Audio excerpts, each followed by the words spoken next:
What's up, you guys? Hey, I got a message on Instagram last night, and I wanted to share not necessarily the message, the idea, the premise of the message, and then my response.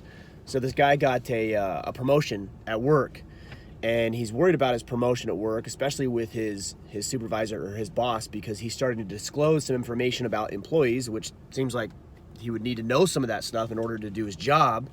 He's worried about getting that information because he's close. He's a close friend with a fellow employee who may be some sort of team member or subordinate, for lack of a better term, now. And he's worried about getting this information because he doesn't want it to affect his friendship. Guys, look, you've got a job to do, right? I realize that balancing personal and professional lives is challenging at times, but that's why you're there. You're there to work. You're there to lead. You're there to improve yourself and the business and potentially even your friend. If your friend's going to get upset that you know about his performance and you're his supervisor and you're leading him, that's not a guy that maybe you should have in your circle. Maybe he is just better served as an employee. So you've worked potentially for a very, very long time to put yourself in this situation, and you're going to jeopardize it because you can't find the balance or the separation between your personal and professional life. Look, I'm not saying that just because you know about this employee slash friend's performance that you need to be a dick, that you need to undermine some sort of loyalty that you feel you have to this individual, but you're at work. You've got a job to do. Your family's relying upon you.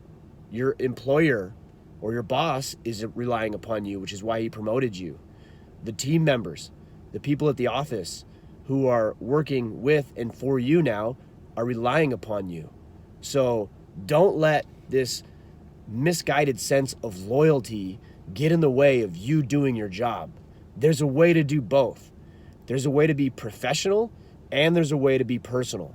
Jocko Willink actually talks a whole lot about it when he talks about this dichotomy of getting so close to your teammates. This is part of the problem, is that if you're so close, then you can't do your job. So you need to find the balance in that dichotomy of leading effectively within your business and also being cordial, being friendly, being professional, being personal with the people on your team. It's not easy, but man, you've got this job to do. Don't jeopardize your ability to advance in your career because you're worried that somebody might take something incorrectly or wrong or out of context, or you might ruin your friendship or whatever else. You can still be friendly with individuals. You can still be personal. You can still have a great relationship. But at the end of the day, between 9 to 5 or whatever your hours are, you got a job to do. So get your job done, do it right, do it correctly, and be the professional that your boss or employer or manager hired you to be.